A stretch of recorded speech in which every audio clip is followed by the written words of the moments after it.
Asia Society Hong Kong. We're delighted that the global Recording president in progress. the president and CEO of Asia Society Global Family, former Prime Minister of Australia, Kevin Rudd, is with us. As we all know, he's one of the very, very few government leaders anywhere in the world outside of China who speaks fluent Mandarin and Putonghua. And so we had a program just now, and that's why we're a little bit late, for which I apologize. Kevin, welcome. I should not be welcoming you. You are the president and CEO, so you should be welcoming me instead. But anyway, welcome anyway.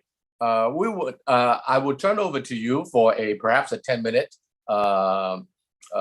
opening remark for a summary of your book, and then we will go straight to Q&A, and I will just only lead off by the first question, and then I'll open to everybody. Is that okay, Kevin, with you? That's good, Ronnie. I'm happy to actually do only 5 minutes, so we've got Thank you. 15 questions. Okay.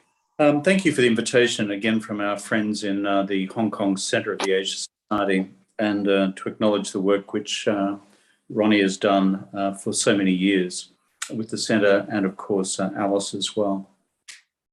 The reason for writing this book, The Avoidable War, there you go, is because I started to get worried over the last couple of years that things were starting to get out of control in the US-China relationship. I've been around for a long time, and I've seen troubles in the relationship over the years. I was in Beijing at the time of Tiananmen. I have seen the aircraft carrier crises of the 1990s. I've seen the bombing of the Chinese embassy in Belgrade. I have seen the crisis with the Japanese over Diaoyuan. I have seen a lot of things.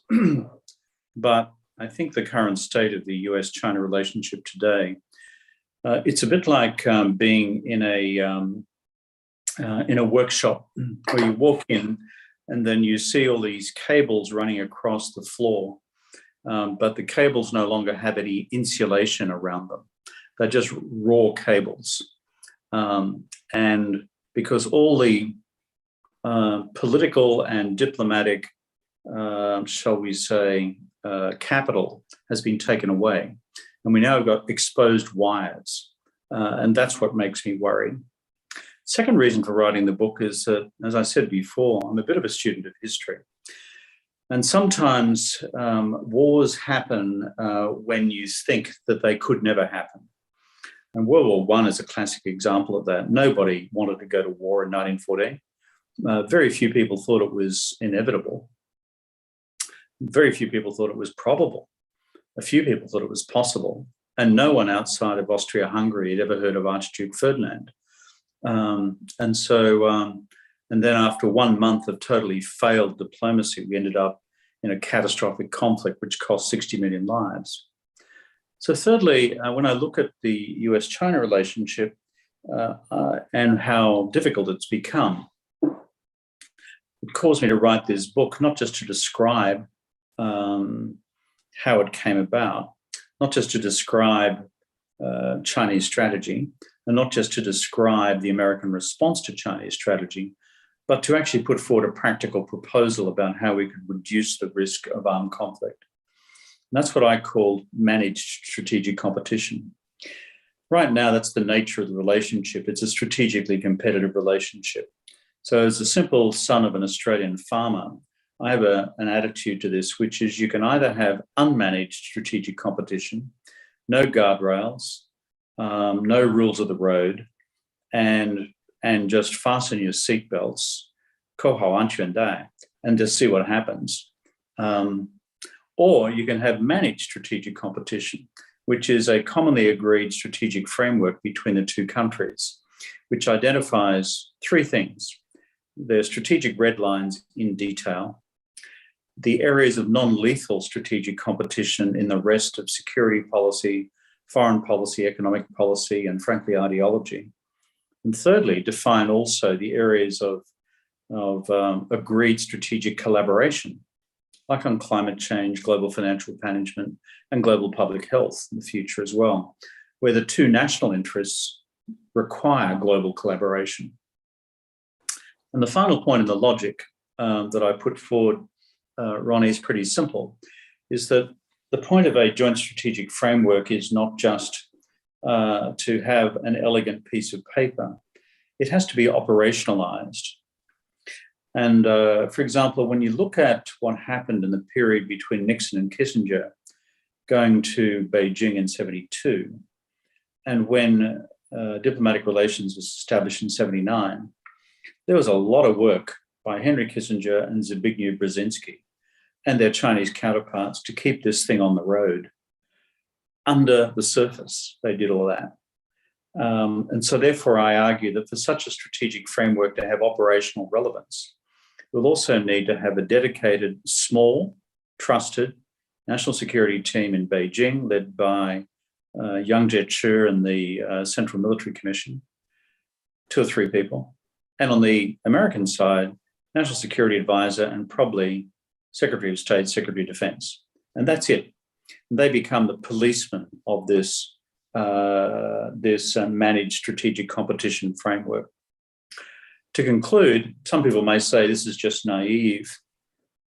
Well, even during the Cold War between the Soviet Union and the United States, even after the 2 countries nearly blew their brains out in the Cuban Missile Crisis of 1962, if you look at the history of the 60s and the 70s and even to the 80s, they developed rules of the road to prevent a repeat of Cuba.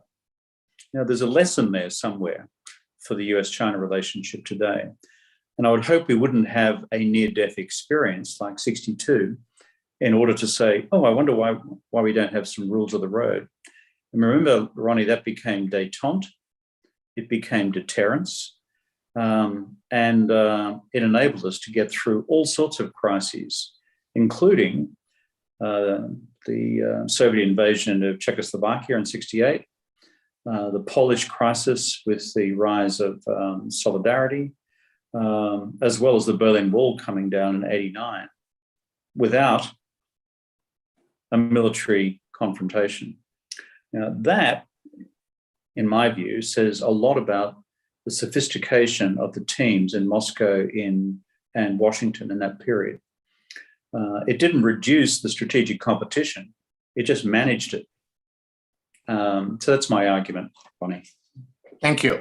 I'll just ask the first question just so that all the audience can then raise your hands, and then I will go to you most likely by order of your raising of the hand.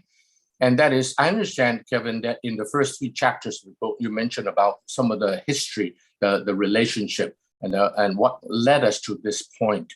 The rise of China is an inevitability, given 1.4 billion people that were super poor 40 years ago. And as they rise economically, it is inevitable that they also need protection from their own military, unless America can provide a umbrella, if America is to be trusted, and then as well as in many other fields such as finance, and then now, of course, you have cyber and space and this and that. So the rise of China, if we don't understand the reason for the conflict today, I don't think that we can have a solution. So can you summarize for us in simple terms from your book, what are the 1 or 2 or 3 at most critical events, or not events, but events, but not in one single incident, but events that have brought us to today's terrible relationship? If we understand what are those 1 or 2 problems, then perhaps we can address them better. Yeah, I would answer the question in slightly different terms, Ronnie. You know, our friends in Beijing are very long-term thinkers. And that's not just a truism. It actually happens to be true. They think long-term. And the party thinks long-term. I've seen it. I've known these guys. And therefore, if you look at the way in which China has quite patiently accumulated what they call 综合国力, comprehensive national power, economically and militarily over the last 30 years, their conscious strategy has been to acquire sufficient capacity to then begin to act in a more independent fashion. And that's what's happened. Now, the Is that a Chinese, problem? I just call it a reality. It's just what's happened. So when I say problem, it says right, wrong. Okay. I'm just being an analyst, and that's the framework in which I've written the book. Secondly, as a result of that, what the Chinese then sought to do in the first period of Xi Jinping with Obama was they tried this thing called a new type of great power relationship. And if you look at it carefully, what the Chinese were proposing was something along these lines. We Chinese have a bunch of what we define as our red lines, and that has to do with our unresolved territorial disputes in the South China Sea, the East China Sea, and Taiwan. And if you, Americans, leave those alone, then we can have a perfectly good relationship. Now, it was never said as explicitly as that, but that was actually the core content. And the Americans then went away and thought about it, and then they discovered through their own spies in the sky that what China was doing was beginning to reclaim all these islands in the South China Sea. And so that actually began the American reaction. So that period of, let's call it a new type of great power relationship, didn't work out. So therefore, we've got to a stage where through the accumulation of military power and greater economic power, a much more, assertive leader in Xi Jinping than was the case with Hu Jintao. That's what's brought us to the present, to answer your question. So again, I just describe that as a reality. So the question is, given that reality, and given the parallel reality that the United States, under Republicans and Democrats, is not about to withdraw because it's politically impossible within US domestic politics for them considered to do so, then we are on a collision course unless we can find a way of managing it by having the sort of framework which I've advanced in this book. What I've advanced in this book, Managed Strategic Competition, is not a silver bullet. It doesn't remove the risk of crisis, conflict, and war, but it aims to reduce it over time. And I have a very old-fashioned view, Ronnie. When people come to me and say, but Kevin, aren't you just kicking this can down the road? And my response is, yes, you betcha. I am kicking this can down the road for the simple reason, if you don't kick this can down the road, guess what happens? It blows up in your face right now. And therefore, if you manage to be able to navigate what I call the decade of living dangerously, the 2020s, and you get into the 2030s, guess what? You may have different ways of approaching these long-standing problems, which do not appear obvious, either to the Chinese side or to the American side. And you may have changes in leadership in both countries, which will cause a different way of looking at it. But if you simply say, well, war's inevitable, let's just go for it. The lesson of history is that wars, when they happen, are quite apart from their massive destructive potential, have massive unforeseen consequences. Remember line 1 in Sun Tzu Bingfa, Ronnie. War is a great matter of state, never to be undertaken lightly, says Sun Tzu. If you lose the war, you lose the state. It's a big lesson. So that's why I've written the book. Right. Thank you. The president of Chinese University, Professor Roger Tuan, has asked a question in the chat box. So I encourage anybody, because we're in the webinar mode, you have to type in your question and then I'll read it off for Kevin, because you cannot speak. I apologize. Anyway, but let me follow up with another question, and that is, does America felt threatened by China in any way over the last period of time? Beginning with Obama, I think that the pivot to Asia tells us a lot. And the pivot to Asia, let's face it, is really pivot to China. And then followed by Trump, and then now Biden. Things have been getting from bad to worse. Do you think that if Trump had not come along, that things would have changed? Or because Obama already started to pivot to Asia, that means the body politics in America is already showing a lot of worry. So do you think America has felt threatened? And if they felt threatened, in what area? Chinese are going to send missiles to Los Angeles. So how are they feeling threatened? and how is it affecting their action? I think the sense of threat is in both capitals.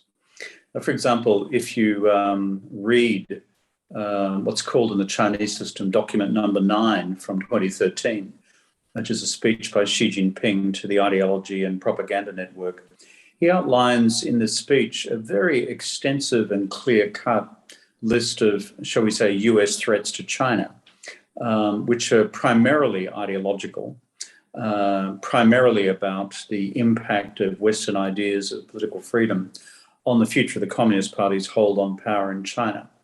So there's a Chinese set of, as it were, perceived threats, quite apart from the core question of Taiwan, where US military assistance would be decisive in determining what the outcome was there against China's long-term national mission under the Communist Party.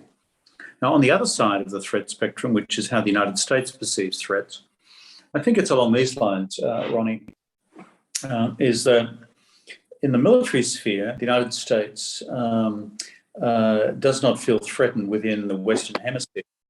The United States feels threatened within the Eastern Hemisphere because of the pattern of its post-war military alliances with Japan, with the Republic of Korea, and to a lesser extent, with Australia.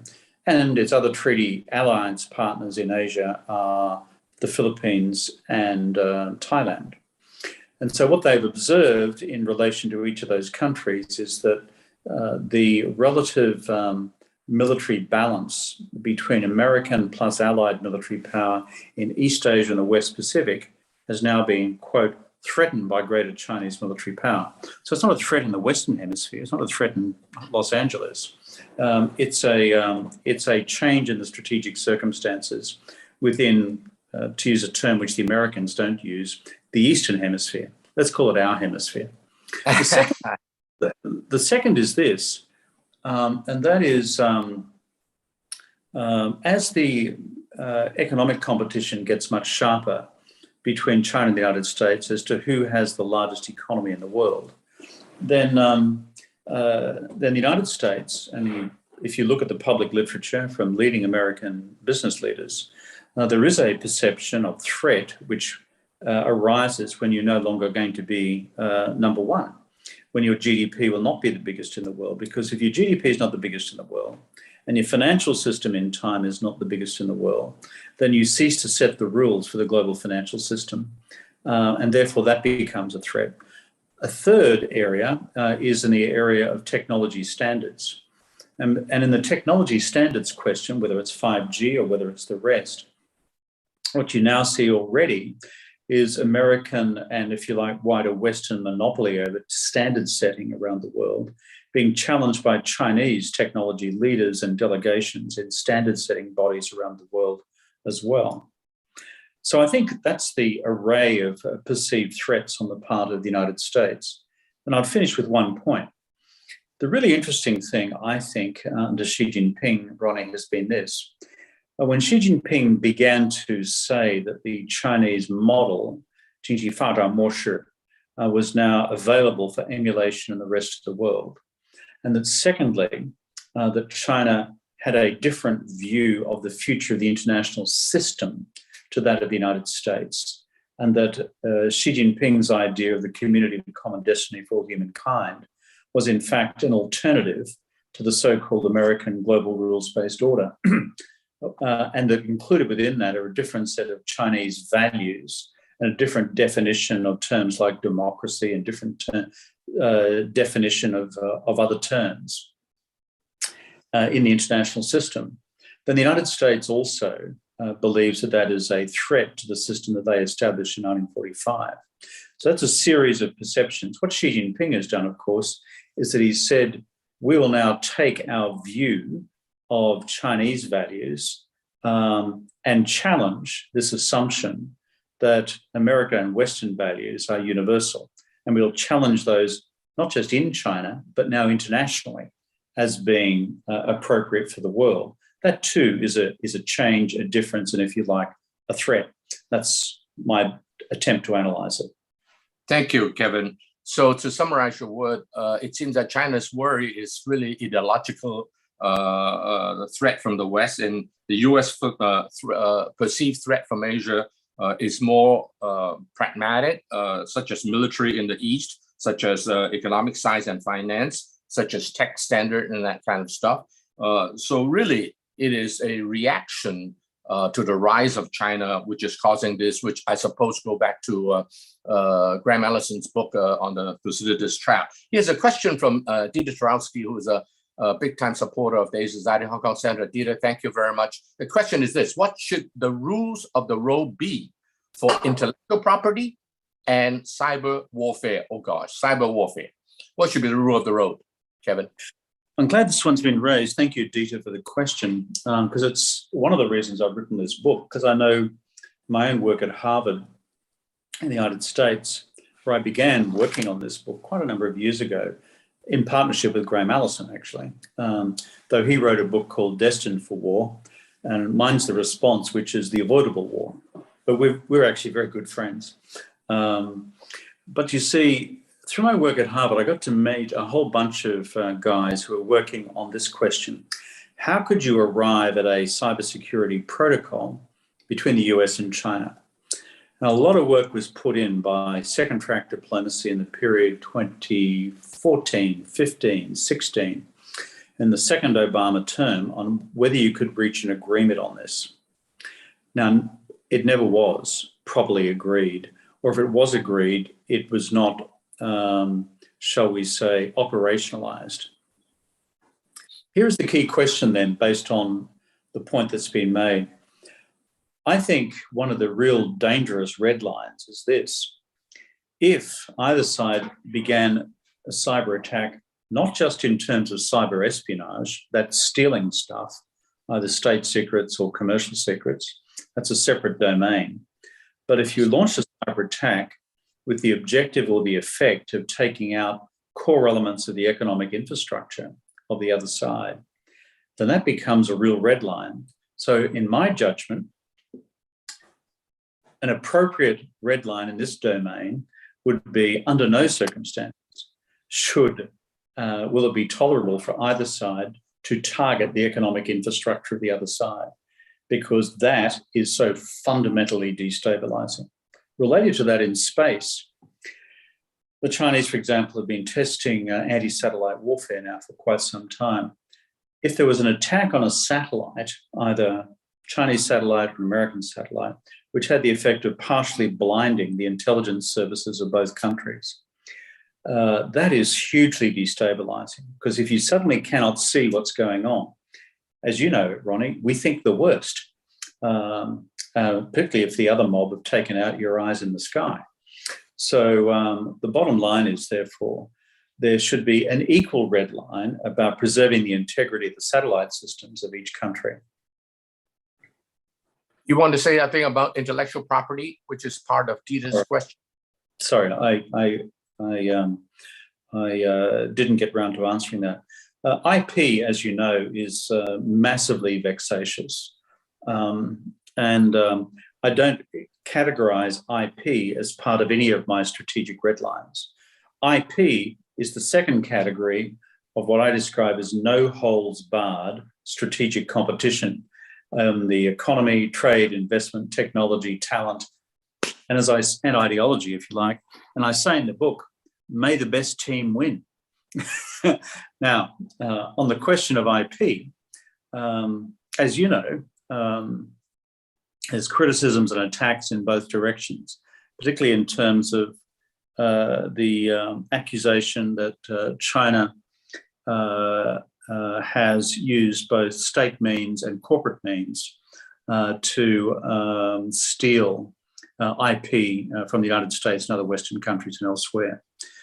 The bottom line is there is no easy solution to this, because it does depend on companies ensuring that their IT protection systems are in place in order to protect their own IP assets. You can have all sorts of international agreements under the World International Property Organization, WIPO, based in Geneva. But guess what? It's not going to work because people are still going to do this. So it really is, to be honest, It has to be a defensive operation by firms and critical institutions to ensure that their own cyber protections are world-class. I don't see an easier way to do that. Again, I'm a realist. I wish we would all simply say, oh, this is terrible, and no one should steal anything, and put our hand on our heart, and it'll all be fine tomorrow morning. Well, you go to Sunday school, Ronnie, and I used to go to Sunday school. And guess what? I'm not sure that's going to work. So I'm pretty brutally realistic about this. Okay, thank you. The next question comes from the president. I'm going to let it run for a little bit more because we started late. So I see that the number has been increasing participants instead of decreasing. So I'm going to let it run for a little bit. So if you have any questions, just type it in, please, and I will read it off. The next question comes from the president of Chinese University, Rocky Tuan, and he says that, you know, you mentioned climate change as an area where the two sides can cooperate, and you also mentioned which Rocky didn't say is the pandemics. The next time, hopefully, that we can work together. But the question is, what are the others? United Nations SDGs? Are there something there besides climate change that we can work together? And then Rocky says, areas such as IT and other technology are sensitive. That means they are something that is so sensitive that it may be so difficult to really come to terms. You agree with that? It depends. IT is a huge term. As you know, it's a competitive race. Take, for example, semiconductors. You know what the nature of that race is. It's a race involving TSMC on Taiwan, Samsung in Korea, Intel in the United States, and the Chinese chip manufacturing conglomerate owned by the Chinese state. And so the idea that there would be ever any collaboration on the question of the next generation of microprocessors is zero. That's just the reality, because whoever has the fastest and most energy efficient semiconductors are the people who are going to control the future of artificial intelligence and are going to control other next generation biotechnology and information technology breakthroughs. But on the broader question of where can these guys collaborate, I actually listed a third possibility, which is global financial stability.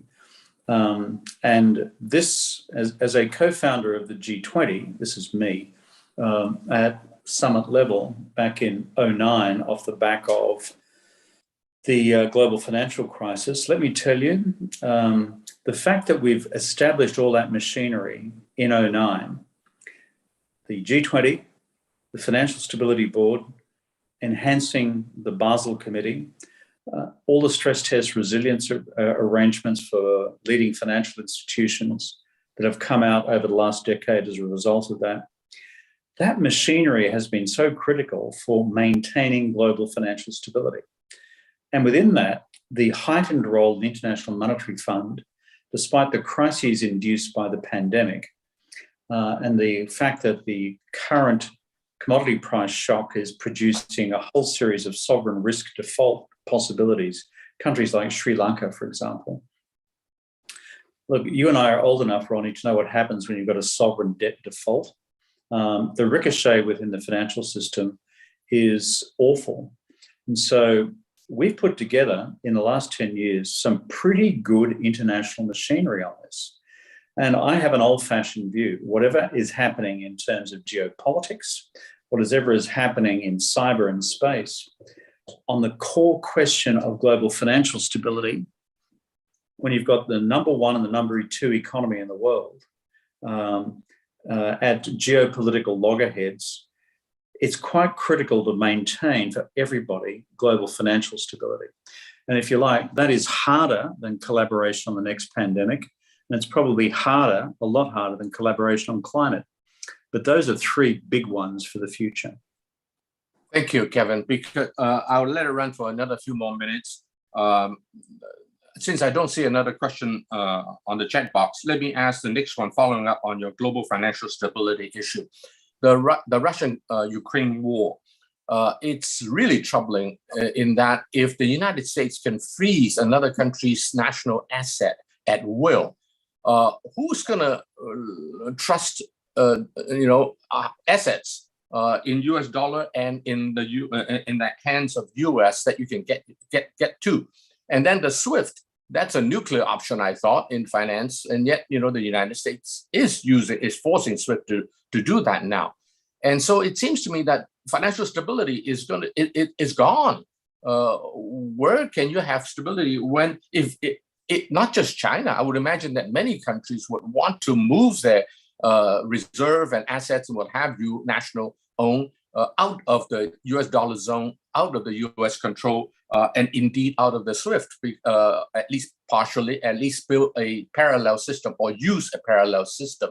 So when you talk about global financial stability, is it really that realistic? Of course, I know when you wrote the book, the Ukraine war wasn't there yet, but now it is. So would you like to amend what you wrote in the book regarding global financial stability? It's a lot more tough today. Of course it is. But remember, the world has been experimenting with financial sanctions for a long time. Under the UN Security Council, they agreed to impose a whole bunch on the North Koreans and then also on the Iranians. So the weaponization of the dollar and financial sanctions has been around for quite some time. And there's a huge balancing act here to be had between the US dollar as the global reserve currency and the currency of global financial settlement and exchange on the one hand, and a financial sanctions regime which is embraced and has been embraced in relation to, so far, Venezuela, the North Koreans and the Iranians, and now the Russians, a much bigger economy.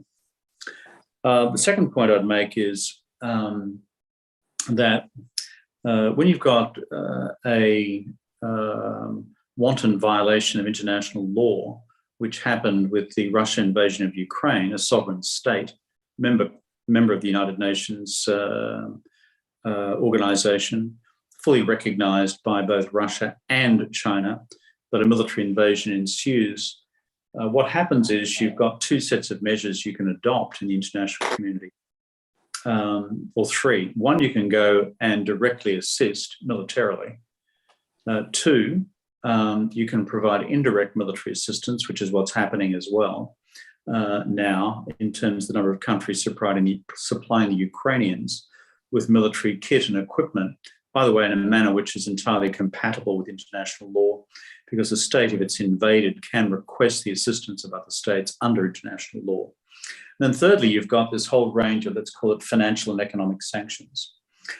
I think most of us would agree that in the current circumstances, that the attitude of the United States and its NATO allies in avoiding direct military participation because of their legitimate conclusion that could well trigger World War III is a wise action. Therefore, it places all the burden on the other two measures. All I would say in terms of the long term is that is why the question of global financial stability should remain as a core part of the agenda for the G20, the FSB, and the rest, because SWIFT reserves, but also the rest of the arteries of the global financial system. There is a rolling set of technical challenges which must be maintained as well. The one which really worries me at present, looking beyond Russia, is simply this. Right now, there are so many countries lining up for IMF assistance to avoid sovereign default. Right. If our system just collapsed and we weren't able to agree for Kristalina Georgieva, the managing director of the IMF, to go into Sri Lanka tomorrow and say, here is a financial instrument to enable you to get through the next 6 to 12 months.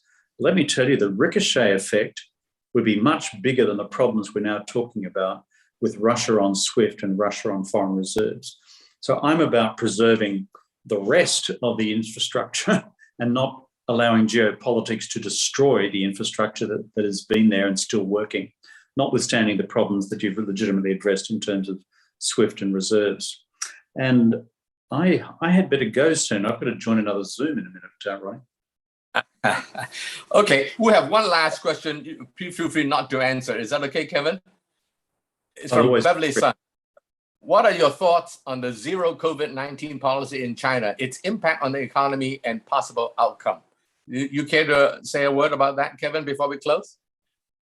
Yeah, I think the Chinese economy has been slowing for quite a long time. for a range of reasons. There's some demography in there. There is also a change in economic policy settings under Xi Jinping over the last 3 to 4 years, which have been problematic for many in the Chinese private sector, not just the tech platforms, but more broadly. That has slowed growth and had an effect on business confidence. Then thirdly, you have these rolling lockdowns now coming out of the pandemic, where you seem to have limited people being killed as a result of the pandemic, but because of zero tolerance, all the cities being locked down.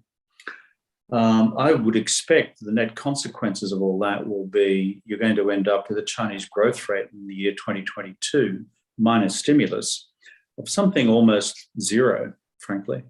And you add stimulus, and they'll have to add stimulus because the Chinese system can never be wrong. And if they said it's going to be 5.5 at the Renda, at the MPC, it will be 5.5 at the end of the year, even if it's 5.5 produced with a very helpful set of numbers from the State Statistical Bureau, plus a lot of government stimulus. So the Chinese system faces a challenge which we've all had to face. How do you normalize living with COVID? Because none of us can travel to China at the moment unless you want to spend 3 weeks in a crazy hotel somewhere. And much as I like going to China, I'm not going to spend 3 weeks in a crazy hotel somewhere doing that either. So the Chinese system's got some real challenges, which is normalize living with COVID domestically, normalize it in its international contacts. And I can say, coming from Australia and speaking on behalf of the New Zealanders, which I'm not entitled to do, we had to go through that as well. And it's a bit traumatic going from zero COVID to living with COVID. It's difficult.